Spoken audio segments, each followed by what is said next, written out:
हैदराबाद में बीजेपी की राष्ट्रीय कार्यकारिणी की बैठक हो रही है और इस बैठक में परिवारवादी राजनीति पर भी चर्चा हो रही है। मिशन साउथ में बीजेपी की नजर तेलंगाना पर है। तेलंगाना में बीजेपी का असर भी बढ़ रहा है। ऐसे में तेलंगाना के मुख्यमंत्री केसीआर ने आज प्रधानमंत्री नरेंद्र मोदी और बीजेपी पर बड़ा हमला बोला है। एक रिपोर्ट देखिए।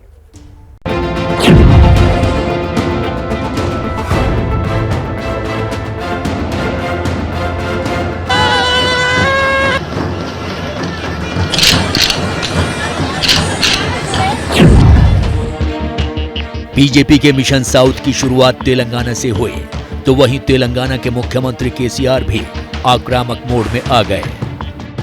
आपको बीजेपी के मिशन साउथ की पूरी जानकारी भी देंगे, लेकिन पहले देखिए केसीआर कैसे आक्रामक हो गए हैं। प्रधानमंत्री नरेंद्र मोदी जब बीजेपी की राष्ट्रीय कार्यकारिणी में हिस्सा लेने के लिए हैदराबाद पहुंचे, तो मुख्यमंत्री केसीआर उनकी अगवानी करने नहीं पहुंचे। प्रोटोकॉल के हिसाब से केसीआर ने अपने अधिकारी प्रधानमंत्री की अगवानी के लिए भेजे, जबकि शिष्टाचार के हिसाब से जब प्रधानमंत्री किसी राज्य में आ रहे हो तो वहां के मुख्यमंत्री अगवानी करने पहुंच सकते हैं और केसीआर भी उनकी अगवानी करने जा सकते थे। लेकिन जब विपक्ष के राष्ट्रपति पद के उम्मीदवार यशवंत सिन्हा हैदराबाद पहुंचे, तो केसीआर उनकी अगवानी करने पहुंच गए। यशवंत सिन्हा के समर्थन में आयोजित कार्यक्रम में केसीआर ने बीजेपी और पीएम मोदी पर जमकर हमला बोला। लोकतंत्र का खात्मा कर रहे हैं आप, लोकतंत्र का हत्या कर रहे हैं, राज्यों के सरकार को गिराने में आप व्यस्त है। अब तक नौ सरकारें आपने गिराई है, यह आपके रिकॉर्ड में है। क्या हो रहा है इस देश में? आज जो कुछ भी हो रहा है गलत हो रहा है। जो कुछ भी किया जा रहा है गलत किया जा रहा है। ऐसे स्थिति में देश को खामोश नहीं रहना चाहिए।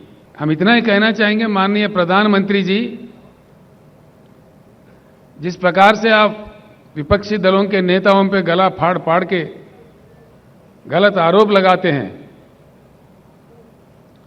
उसी प्रकार से जो संबोधित करने वाले हैदराबाद सभा को, उसमें हमारे प्रश्नों का उत्तर दीजिए। दरअसल पीएम पर हमला और विपक्ष को एकजुट होने का आह्वान करना केसीआर की राजनीतिक बौखलाहट बताता है। इसके कारण भी जानिए। तेलंगाना में 2023 में विधानसभा चुनाव होने हैं। बीजेपी की नजर तेलंगाना पर है।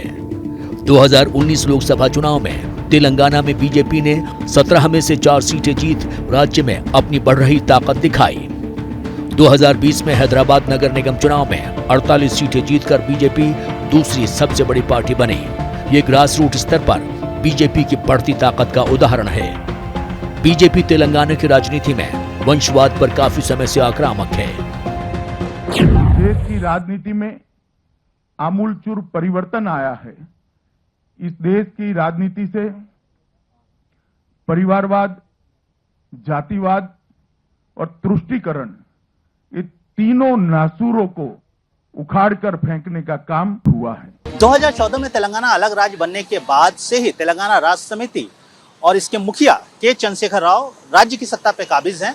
2024 के लोकसभा चुनाव से पहले केसीआर विपक्ष का बड़ा चेहरा बनना चाहते हैं, लेकिन जिस तरीके से राज्य में बीजेपी ने अपना प्रभाव बढ़ाया है, उससे साफ है कि 2023 में होने वाले विधानसभा चुनावों में केसीआर के लिए राह आसान नहीं होगी।